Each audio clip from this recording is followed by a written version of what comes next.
Bismillahirrahmanirrahim. A'udhu billahi minash shaitanir rajim. Bismillahirrahmanirrahim. Alhamdulillahi rabbil alamin. Ar-Rahmanir-Rahim. Maliki yawmiddin. Iyyaka na'budu wa iyyaka nasta'in. Ihdinas siratal mustaqim. Siratal ladina an'amta alayhim. Ghayril maghdubi alayhim waladdallin. Amen. I greet you in the Arabic words of peace. Assalamu alaikum on this beautiful Sunday afternoon. I know it's cloudy outside, but any day that Allah has made is a beautiful day. On behalf of the Masjid Al-Taqwa Talem Committee, Dr. Aisha El-Amin, Dr. Gloria Bashir, Sister Rashida Fitzpatrick, I want to welcome you to today's Talem. Our topic is Erasure, the movement to eliminate the teaching of African American history and culture in schools. In just a few seconds, I'm going to share my screen. I'm going to present for about 45 minutes or so, and inshallah, what I would appreciate is if we can have a little bit of discussion and dialogue about this very important topic. We are witnessing the sanitation of American history. We're witnessing active censorship efforts to greatly constrict what is taught in schools, what teachers can expose students to, quite frankly, all in the name of whiteness and white supremacy. And we'll get into that in just a few minutes. But I want to share my screen. I want to point out a couple of things before we begin to help us sort of set the foundation for what we're going to be discussing today. I want to be clear that today is part one of a two-part series. Quite frankly, we just don't have enough time to cover all that needs to be covered relative to this topic. It is constantly evolving. Every day there is a news story, there is an update detailing an attack on the history of African American people. And so we want to be mindful of that what I am going to share with you today is changing real time. And so we want to be careful to acknowledge that what I'm going to say today is not to be taken as this is it. Like once we address these particular issues, then the fight is over. That's in fact not the case. And we'll talk a little bit about that as well. I want to be very clear that I have in sort of naming today's session, tried to be very precise in my language. In other words, you'll see that the title of today's session is Erasure, the movement to eliminate the teaching of African American history and culture. Because I want to be very clear that we understand that this in fact is a movement. A lot of times we sort of dismiss some of the things that we hear on social media or witness on social media as the work of a disjointed, sort of disconnected, uneducated group of people, right? Because obviously only someone who is uneducated or gravely miseducated will make a comment or an assertion that people of African descent benefited from slavery. But that's in fact not the case. That this is a highly organized movement, and it's not just a grassroots movement.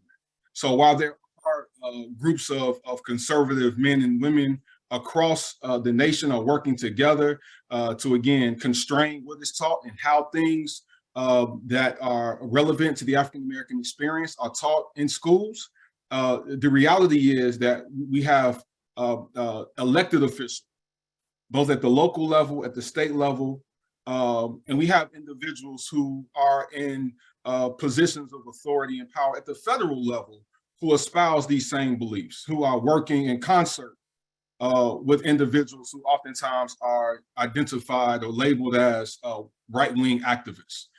So again, I want to be clear that this is in fact a highly organized, highly connected, highly sophisticated movement to extinguish the reality of the African-American experience and to greatly sanitize our experiences in really, really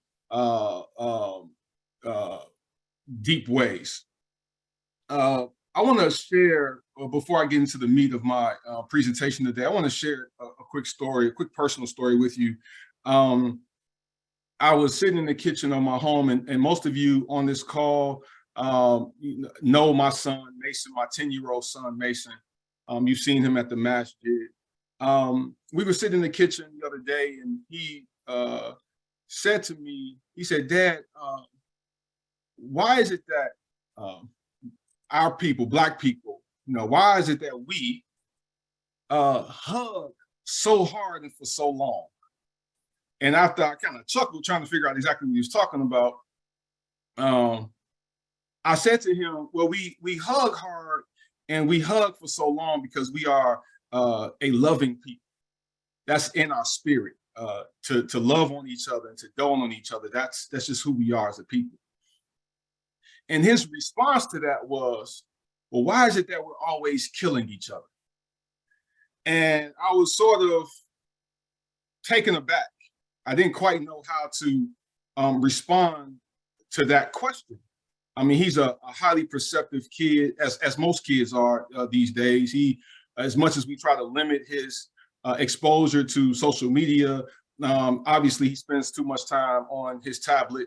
Obviously, he is aware of the conversations that me and my wife, Faza, are having. He watches the news. He's hearing adult conversations, and that is, of course, affecting how he is perceiving the world. And so I said to him, well, we are engaging in these types of behaviors, i.e. killing each other, as he put it, because conditions have been engineered in our communities whereby we are living in a survival mentality.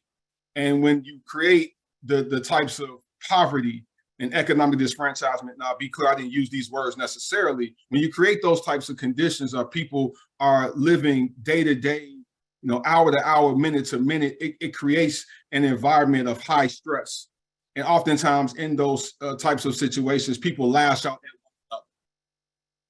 Now, I'm not an expert in primary education, so I probably fail miserably in helping him to understand why, and from his perspective, Black folks kill each other at such high rates. I also wanted to help him understand that the frequency and that he sees these kinds of things on the news doesn't necessarily match the frequency that it's actually happening.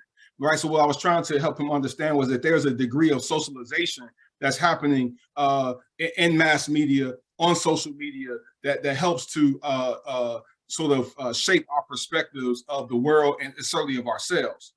What I was trying to do, brothers and sisters, was trying to plant a seed whereby I can begin to develop Mason's critical consciousness. Right. And when we talk about this notion of critical consciousness, what we are talking about is helping each other, helping young folks in particular, make sense of the world by understanding the economic, political, and social factors that shape the world that they live in. Right. So helping them to understand why we see so many African-American people living in poverty. Right. Helping them to understand why we don't have grocery stores in the Black community. Helping them to understand why Flint, Michigan still doesn't have clean water and Jackson, Mississippi still doesn't have clean water. Right. So when we develop young people's critical consciousness, they begin to make sense of these phenomena so that they don't begin to just accept that Black folks are a pathology, that there must be something inherently wrong with African-American people, with Black people, because all these bad things are happening to us. And if you believe what you read or what you see, you almost feel like they only happen to us.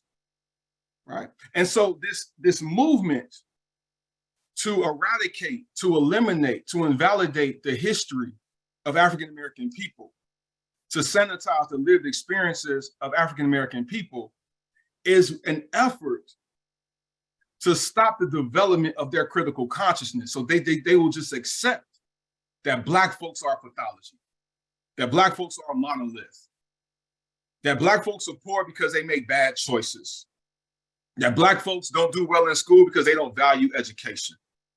Right. So as we think about why this is such an important issue to tackle, we want to make sure that particularly in our community, that our children aren't growing up thinking that something is inherently wrong with them, right? Because we know that their self-perception, their self-esteem is shaped by those that are around them and what they are consuming. Now, most of you know Nicole Hannah Jones, who wrote the book 1619. I think I have a copy of it here. And she dealt with a tremendous amount of backlash. I'm doing a plug for the book because it's such a great book. I haven't had a chance to read it word for word, but it's worth having. Nicole Hannah Jones, she pointed out in an interview not too long ago that this idea of restricting our access to education didn't just start. So let's be very clear about this, that we're talking about it now, primarily because of what's happening in Florida, right? But the reality is that there's always been a movement to ensure that Black folks were uneducated or at best miseducated. Keep in mind that we are the only people in the history of the world whereby the ability to read was deemed illegal. That we know the history books tell us, the real history books at least, tell us that Black folks died simply reading a book. And that after toiling in fields for 12 to 14 hours a day, they will find ways in an act of revolution, in an act of activism, they will find ways to access written material so that they can learn to read. We know that the penalty for teaching someone to read was death. So I don't want us to think that this is something that just started. Brothers and sisters, this has been a part of the plan to keep us oppressed and to keep us in a position of subjugation since we were brought to the shores of North America. So she says that this same instinct that led powerful people to prohibit Black folks from being able to read, right, are the same instincts. They're the same instincts that's driving this quest to stop our children from learning their true history. Because if we don't know the history of the African-American experience, then we don't then question the inequities that are present in American society. And so there's power, and there's always been power in education, always been power in accessing the written word and making sense of the written word. We'll talk a little bit more about that later on today. Here's another example of the whitewashing, if you will, of US history and the removal, the deletion of certain aspects of American history from the record, right? Most of us, and I'm not that old, right? Inshallah, I make 46 years old this year, right? When I grew up, when I went to school, and I attended public schools in the city of Chicago, when I graduated from 8th grade, the only speech I had ever heard of that Martin Luther King had given was the I Have a Dream speech. Think about that for a second, that most of us, even as adults, can't name a single speech other than the I Have a Dream speech that was delivered by Martin Luther King. Most of us didn't go to school unless you went to a private school or you had a chance to attend one of the Sister Clara Muhammad schools. Most of us didn't grow up learning about the Black Panthers. Most of us didn't grow up learning about Fannie Lou Hamer or the Student Nonviolent Coordinating Committee. Like, we didn't learn about these things. I mean, how many times as educated folk have we been in a room in conversation with someone just as educated as us, and we all say the same thing, which is, I didn't learn about that till I got to college. That I didn't learn that at the end of Dr. King's life,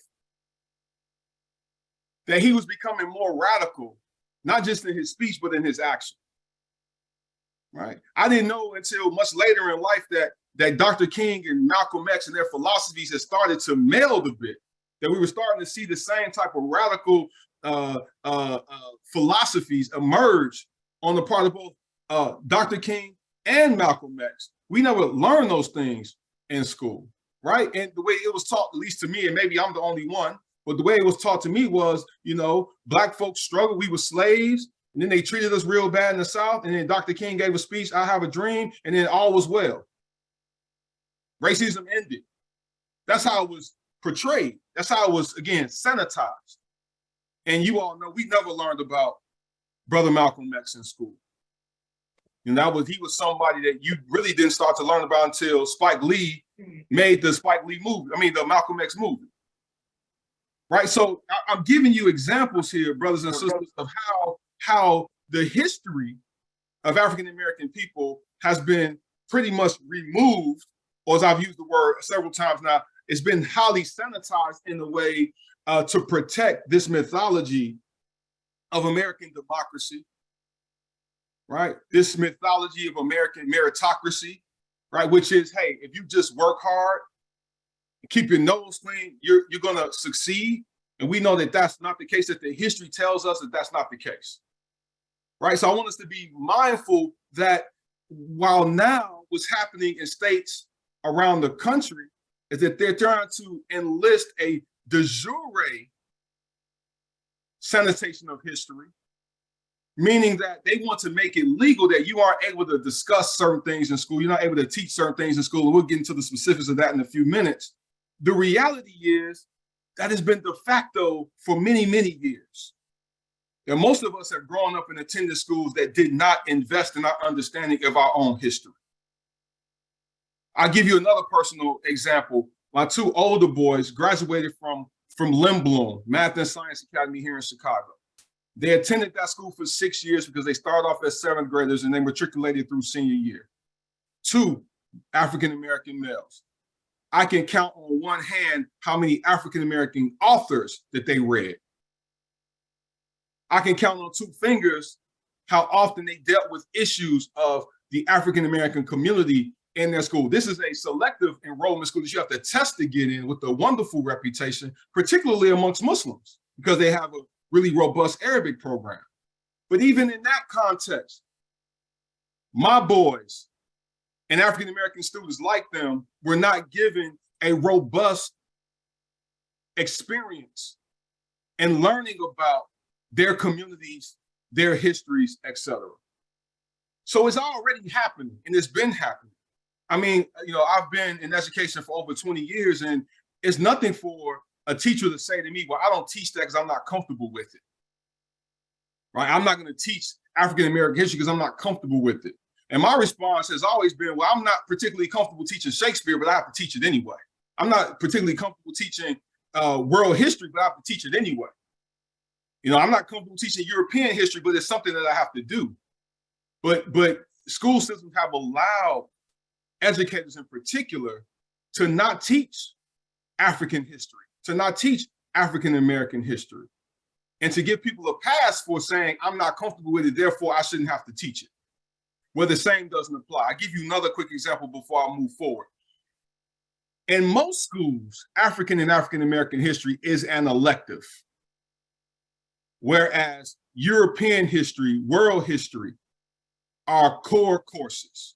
English literature, a core course, meaning that you must pass these courses in order to graduate. Yet we push and we diminish the histories and the literature and the advancements and the contributions of people of color by merely making them electives. Meaning you don't really have to take that course. It's not that important. If you're interested in it, cool, but you don't really have to take it. That's been happening. But now we're starting to become more aware of how our history has been eliminated in totality from the curriculum, and is being done through legislation and legislative policy. Since January 2021, 44 states have introduced bills or taken some other legislative steps that would greatly restrict the teaching of African-American history. under this umbrella of critical race theory. 44 states. 44 states. Now, what they have done is they have created a panic. And we have this young man, a conservative writer and activist whose name is Christopher Rufo. We have him to sort of blame for this, because what he was able to do in conjunction with Trump's campaign team was he was able to weaponize this concept of critical race theory. Now, again, most of us had never heard of critical race theory until probably 2020, 2021. Now, we have a history in this country of what I like to call the white lash, meaning that whenever there's a period of progress in the African-American community, there's always a very severe response to that progress. The same happens when there is a period of uprising.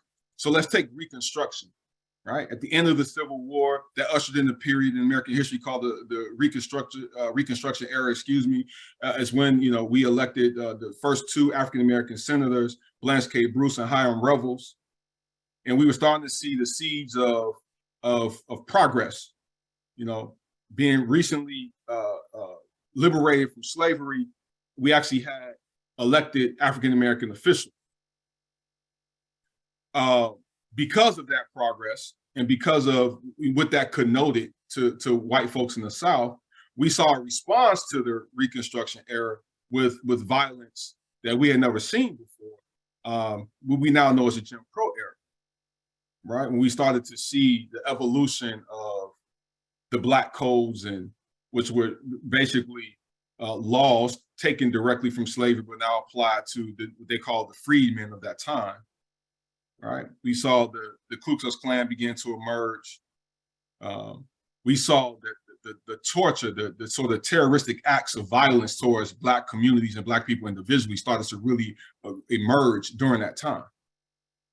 Right, so there's always been this response, and so we fast forward to 2020, and you know we have the so-called racial reckoning, and we have protests and Black Lives Matter demonstrations all over the country. And the response to that was this attack on critical race theory. Now, critical race theory, simply put, is an academic concept that's about 45 years old. And it comes out of the work of several scholars, Derek Bell being one of them. But it's this idea that, one, race is a social construct, and two, right, that racism is not merely the product of individual bias or prejudice, but rather it's embedded in the fabric of American society, right? It's embedded in our legal systems, it's embedded in our policies, and we see that. There's a great book that I recommend that you read. It's called Racism Without Racists, and it's by Eduardo Bonilla Silva. And in this book, he makes the assertion, he's a sociologist from Duke, and in the book, he asserts that, look, we live in a time now where, you know, most people don't self-identify as racist. Most people do not self-identify as a racist, yet racism persists. How is that possible? And the answer to that question is that racism is baked in the fabric of our country.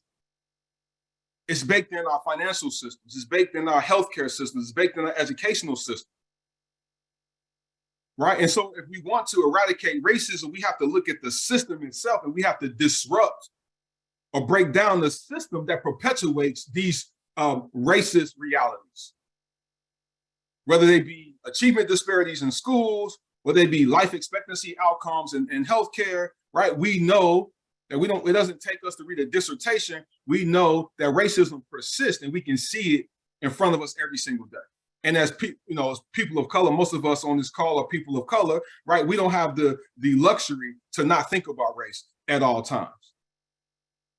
But what they have done, they being Christopher Rufo and Trump and his cronies, what they have done is they have lit us, right? So what they've done is they've taken this concept, and what they've said is, oh, no, critical race theory actually makes people racist. It's one of the craziest things in the world, but it's also pretty brilliant, particularly when you are trying to sway the opinions and perspectives of people who aren't going to dig deeply into what the research and the literature actually says about what critical race theory is. As a matter of fact, you have people walking around at Trump rallies with critical race theory shirts on, like ban critical race theory, and you ask them, well, can you explain what critical race theory is? And they cannot tell you. Most people cannot define what critical race theory is, right? Yet, as you can see here on this slide, you have parents, no CRT in schools. Well, what is CRT, sir? Well, I don't really know. I just know I don't like it. So what they have done is they say, look, if you teach critical race theory, you are actually practicing racism. That's reverse racism. Even though that's not true. And you have people who are protesting, we don't want critical race theory in our schools. Critical race theory has never been taught in K-12 schools. At least I don't know of one. That's a concept that you really don't begin to grapple with until you are late in your undergraduate and graduate experiences as a student. Right? Well, what they've done is they weaponized it so that you mention critical race theory and people lose their minds. They don't know what it is, but they know they don't like it. And they don't like it. And they have pushed back on it. And what they have now done is said basically anything associated with teaching students about slavery, about the civil rights movement, about women's liberation, anything that doesn't paint this country in a pristine light is sort of bucketed under this critical race theory banner. Anything that talks about white privilege, anything that talks about racism or white supremacy, any of that falls under the critical race theory bucket or umbrella. And then they use another word that they started to weaponize, and that word is indoctrination.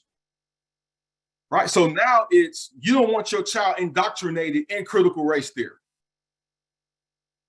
You don't want your child indoctrinated in critical race theory. So now what they've done is they have started to develop bills, legislative policies to quote unquote protect students from woke indoctrination. So here's an example here that you'll see. This is from Georgia. It's called the Protect Students First Act. And I just want to call out a little bit of this language, right? So that we understand exactly what's happening. So in other words, you are not allowed to teach anything that they define as divisive. And in their mind, divisive concepts include any concepts that teach that the United States is fundamentally racist. History teaches us that it is. We don't have to like it. It's not necessarily comfortable to say, but it's the reality, right? It bars teachers from teaching students that by virtue of his or her race, that they are consciously racist or oppressive towards individuals that are different from them. So you can't teach things about white privilege. You can't teach that the ancestors of white students may have owned the ancestors of their Black classmates. You can't teach that, right? All those things have been banned. You can't have conversations about those things. You can't have conversations around how race and racism and slavery impact the world that we live in today or the experiences of people of color. Those things cannot be touched in schools. Now, some people have referred to this Protect Students First Act as Protect the Feelings of White Students Act, because anything that is deemed to make white students feel uncomfortable is something that no longer can be taught. And this is problematic for a couple of reasons. One, I think we all agree that to discount the history and contributions of any group of people, any ethnic group, is fundamentally wrong, right? Because we develop our sense of identity, our sense of self from history, from those stories, from those traditions. So to remove those traditions, those stories, that knowledge from curriculum is wrong. It's wrong for Black folks in particular, for all the reasons that we just articulated. But it's also wrong, and it also disempowers, and it also harms white students, right? Because when they don't have a deep understanding, a concrete understanding of the world around them, they suffer as well. And so they end up falling victim to this mythology that's been created that, hey, you just got to work hard. And yeah, the reason why that community of all Black folks is so poor is because something that they did. And what that does is that creates and allows to perpetuate racist ideologies. There used to be a time when we would say, you know what, when certain generations die off, we won't have this issue of racism, right? We won't have people, running around with Confederate flags. We won't see that. But we continue to see it. And that is because the true history has not been taught. And so if I don't know the truth, then I latch on to stereotypes that have been passed down to me by my family. I don't have anything to push back on to challenge those stereotypes and racist tropes that we often see manifest themselves in our classrooms, in our communities. If you tell me that Black folks are poor because they're lazy, and I don't have any historical context to help challenge or make sense of that, to question, well, is that really true, or there's some other things happening? Because most places I go, when I see Black folks, they're living in poverty. Is there something greater? Is there a phenomenon? Is there something happening that's creating these conditions? If you don't know, if you've never been exposed to that knowledge, to that history, if you have never been exposed to how slavery has and the relics of slavery continue to impact the lives of people of color, particularly African American folks, if you don't have a frame of reference for that, then you just accept those stereotypes because you have nothing to counter. There is no counter narrative. And so what we're seeing happening across the country are these bills that are being introduced that's making it very difficult to be a teacher in schools. Very difficult. Because you don't know what you can teach, what you can't teach, what you can say, and what you cannot say. And so even in places where, and I'll show you a map in just a few minutes, so you can see very clearly where bills have been passed, where bills are moving through the state legislatures, and where bills have been vetoed. I'll show you a map with that in just a few minutes. But even in places like the state of Illinois, where bills to limit the teaching of African American history have been vetoed, we still find in many communities teachers on eggshells because they are afraid to have any conversations about racism, to have any conversations about white privilege. Because if that gets back to the board and there's a board member who's upset, then they will file a complaint with the superintendent and the principal of that school, and that teacher can find themselves in trouble and in danger of losing their job.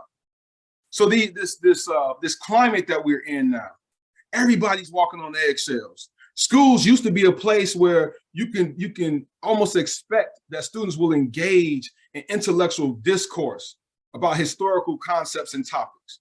And what we're finding now is that's not what's happening, right? There is no room for intellectual debate or discourse. Everybody just wants to make sure they don't get in trouble.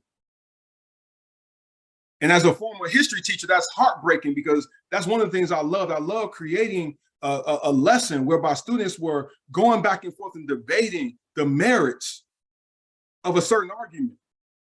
Sometimes I would put students in teams and make this one team, argue for a perspective that I know they didn't agree with, because that was part of helping to shape their understanding of beliefs that might be different from them. I was trying to build their cultural competence and their critical consciousness. There's no place for that in schools anymore, in many schools.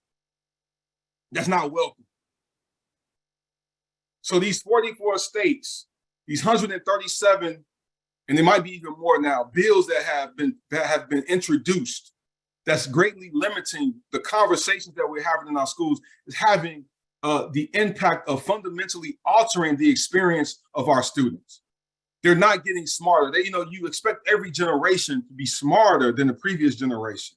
And what's happening now is we're losing ground.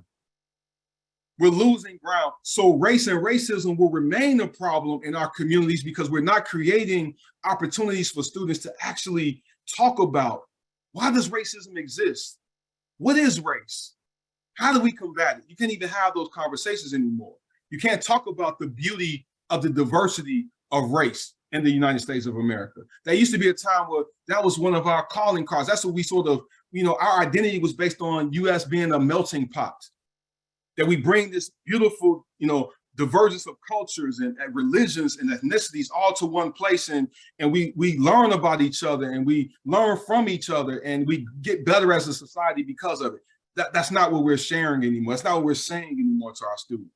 And what happens is that we're going to actually see the evolution of more races, because racism is born out of racial isolation. So if I'm not learning about other races, if I'm not learning about the contributions of other races, I'm more likely to be a racist. I'm more likely to be a racist. And not only are we seeing curricular limitations in what's being taught, we've gone so far as we're now banning books, y'all.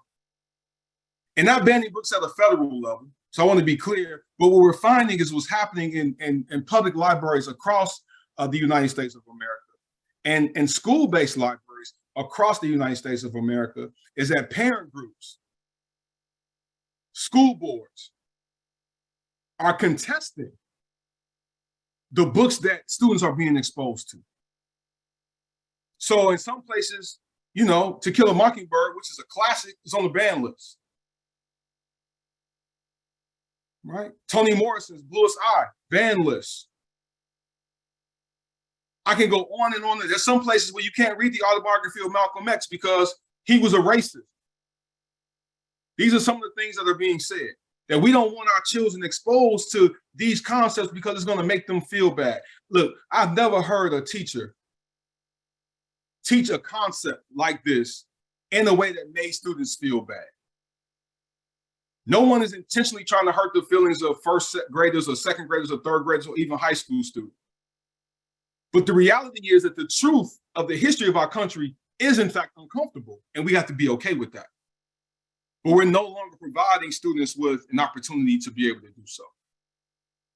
So this is one of the ways in which the experiences, the culture, and the history of our people is being constrained. There are certain books that you aren't allowed to read. Think about that for a second. How far we've fallen. We used to associate that with autocratic nations, right? There were certainly countries, and still are, countries around the world that ban certain books that, jail journalists and, execute those who are considered dissidents. Like there are many countries that operate like that. And the United States has always branded itself as being different from that. Always the champion, the flag bearer for democracy. And here we are in 2023 talking about books being banned. In 2023, we're talking about a state that has, as part of their state standards, that some Black people benefited from slavery. In 2023, we're having these conversations. I can't even understand intellectually how to begin to have a conversation with someone who wants me to believe that slavery benefited my people. How do I even engage in a dialogue with that person in good faith? When we don't talk about families being torn apart, all the lives that were lost, the inhumane nature of slavery, treating human beings as chattel. And the response to that, if you look at the Florida, and I'm getting a little bit off topic here, excuse me, but if you look at the actual standards, their response to that is, well, slavery existed all over the world. But they don't say that this form of slavery that was practiced in North America, in the quote unquote New World, was a different form of slavery practiced anywhere else. Then very few places practice slavery the way we practiced it in the United States. That a majority of those who signed the Declaration of Independence were in fact slaveholders. That Thomas Jefferson, I don't need to say anymore, you all know where I'm going with that. That George Washington never freed a slave, right? So all of these things that we know are true, Those of us who've had the experience of actually learning about the true U.S. history and African Americans' place within it. It's hard for us then to sort of reconcile in our brains how we can be taking so many steps back. At least it's hard for me. It's hard for me. I want to show you this map, but I promise I'm not going to go much longer. I'm going to just be quiet here for a second.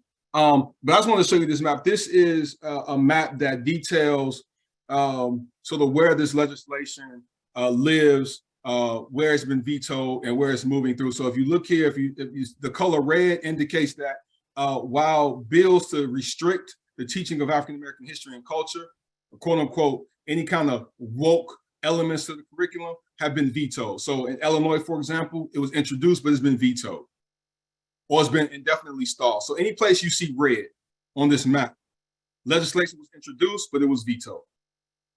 Okay. Any place you see light blue means that the legislation actually passed. Okay. That means that there's laws on the books that says that certain things cannot be taught or discussed in schools. Now, again, this is just a reminder. I'm reminding myself as I'm reminding you that sometimes we like to situate these types of conversations and only talk about the southern states, you know, the folks south of the Mason-Dixon line. But I want you to look here and see how, hey, there's legislation in Vermont that, you know, for example, is moving through, because the light blue, the kind of the grayish blue, means that, you know, the fight's not over. Okay. And New Hampshire, for example, northern state, right? It's been signed into law. In New Jersey, it's moving through the legislature. So it's passed one of the houses already. So I want to be clear what you're saying here. Red means that the bill has been vetoed or stalled. The blue, like Idaho, Iowa, Texas, Florida, means that it's been signed into law. The gray means no bill has been introduced. The dark blue means it's moving through. So the fight's not over. And it's not contained to just the South. That we have some northern states moving in that direction as well.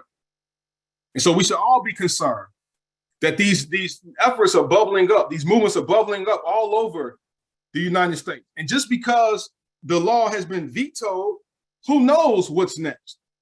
They'll find other ways to subvert state law and make it very difficult for these concepts to be taught in schools. And we see that happening particularly in some of the suburbs of Chicago.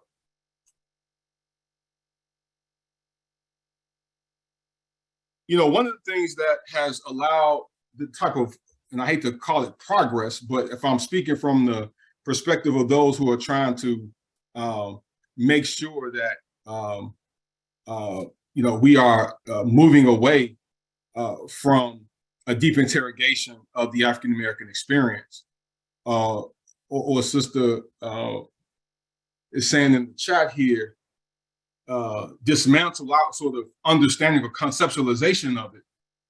A lot of it, what's fueling it is this sort of anti-woke posture, right? Anti-woke. So anything that in any way champions the cause of African American people is considered woke. And we know that, you know, anti-woke is just a polite way of saying anti-Black, right? So anything that references oppression, racism, white supremacy, white privilege, fill in the blank, anything that that references any sort of inequities is considered woke. Or you want there to be more, you know, Black history taught in schools. Oh, that's because you woke. And so that's another term that they weaponize. I'll give you 3 terms, right? I'll give you 3 terms that they have weaponized to try to make sure that we aren't able to have these types of conversations. 1 is critical race theory, right? 2 is indoctrination. They've used that term now to create this climate of fear. And the 3rd term is woke or wokeness. There's a saying in Florida: you go woke, you go broke, right? So they have been very successful in leveraging these terms to put people on edge. to greatly reduce the folks' willingness to have conversations about race and racism in this country. Right? So I want us to, again, to be mindful of, again, this isn't just a grassroots movement. This isn't just a bunch of wackos, you know, in somebody's basement, you know, writing anonymous letters and sending anonymous emails to school board members. No, no, no. This is highly organized and sophisticated. And it's happening. They're having success. They're having success. And I think that's the part that we want to be most concerned with. My objective today, brothers and sisters, was to simply help identify the problem. I wanted to create a sense of urgency. And part two, we'll begin to talk about, well, what can we do in response to this? Because all is not lost. All is not lost. But we want to be very clear of how deep this goes. Right? There was I mean, look, when Trump announced he was going to be president, most people laughed. Or he was running for president, excuse me. Most people laughed. We dismissed it. Oh, that's never going to happen. Here we are, just a few years later, having to explain to people that slavery didn't benefit Black folks. How many of us in this room ever thought that we would have to make that statement? So it's happening. It's happening right before our eyes. I'm going to close out with this. Dr. Amos Wilson was a Pan-Africanist, psychologist, scholar. And I came across this quote as I was, you know, preparing for today's Talem. And I use a lot of his stuff in some of my presentations and work that I do with some of the leaders that I work with. And he said very simply, if we don't know who we are, then we are whoever somebody says we are. And that's what we're fighting against, right? We're fighting against being defined by others. We're fighting against our children growing up thinking that they're less than. We're fighting against our children growing up believing that they are inferior. We're fighting against our children growing up thinking that they are some sort of pathology, that because they are Black, that something is inherently wrong with them. We are being defined. We're being defined by the music that our kids and some of us listen to. We're being defined by images of us on social media, the ratchet behavior that we often see. We're being defined by how we are represented in social media and mass media. And part of that defining of who we are is because we don't have the language, we don't have the narratives to counter what we see. Because when you don't have a sense of who you are and a sense of your history, when somebody says that Black folks are just inherently lazy, you don't have the understanding, the knowledge, the intellectual ability to say, hold on, how is it that Black folks are lazy, but this country was built on centuries of free Black labor? Help me make sense of that contradiction.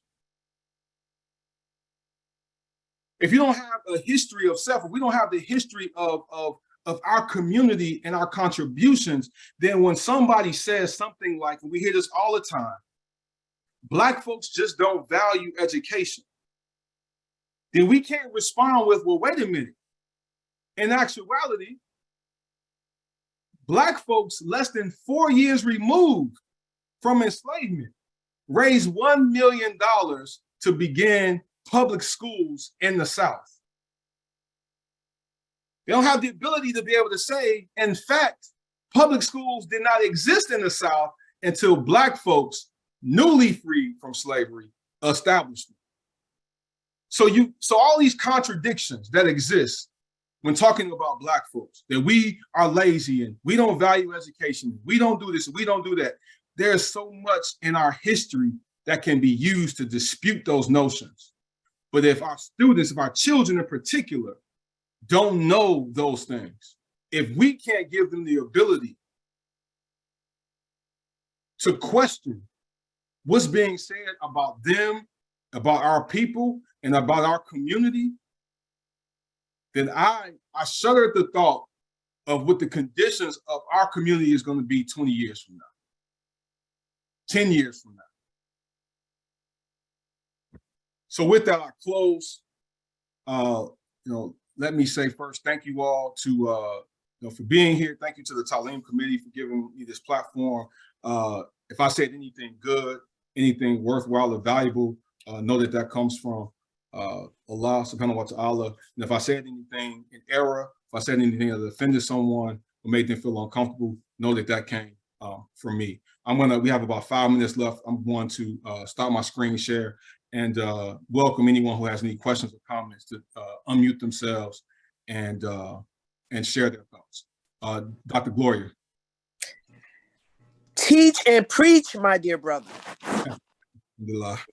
I am blown away with how you presented, organized, okay?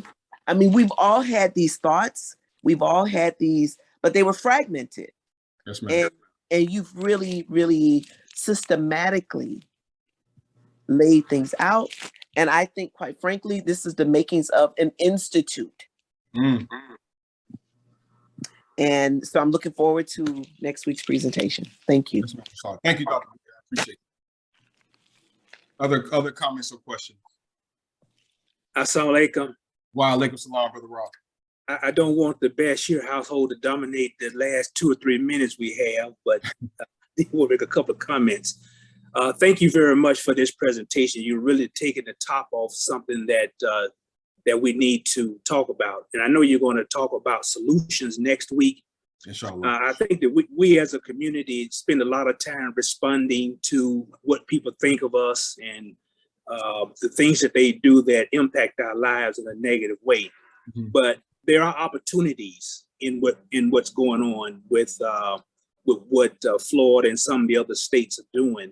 Yep. Opportunities for us as a people to teach our own children our history. We have churches, we have masajids, we have community organizations, mm-hmm. we have fraternities, sororities, and others that perhaps we can use to ameliorate some of this problem. Yes. The other thing I wanted to mention is that, you know, from our perspective as Muslims, somewhere in our holy book, Allah says, we can't expect people that have wealth to give us wealth that will make us equal to them.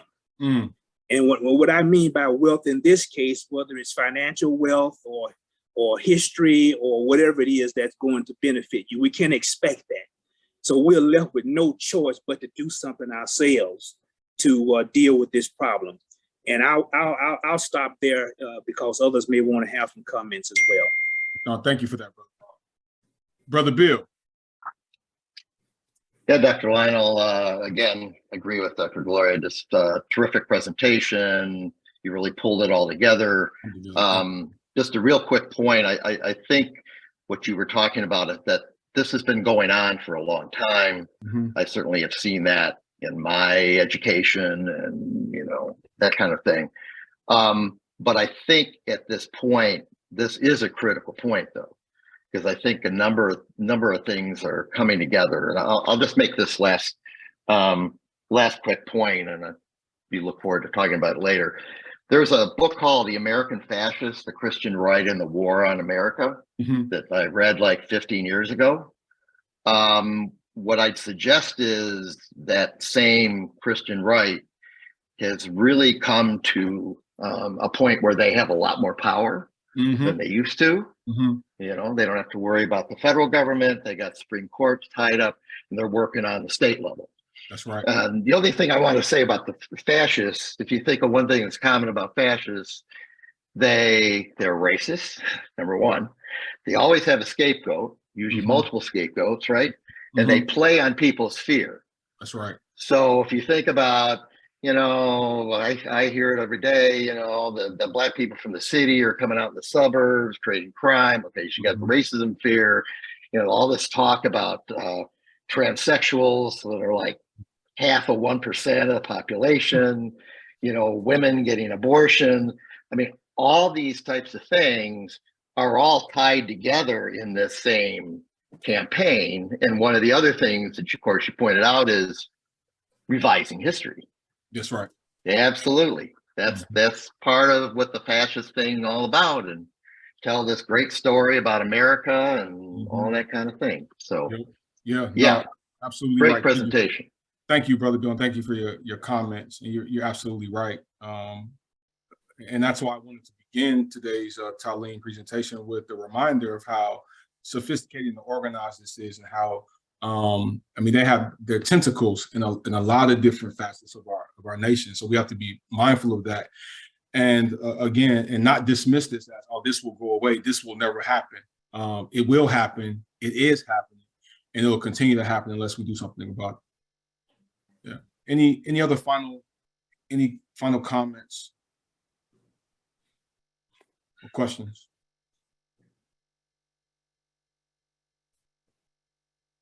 All right. Well, again, thank you all so much for your active engagement and participation. Thank you for your questions and comments at the end. Inshallah, we will tackle part 2 of this presentation next Sunday, same bat time, same bat channel. And I'm looking forward again to another, hopefully engaging discussion at the end of that presentation. Let's close out with Walasa. إنا نسأل الله في كوسو إلا الذين آمنوا وعملوا الصالحات وتواصوا بالحق وتواصوا بالصبر. آمين. آمين.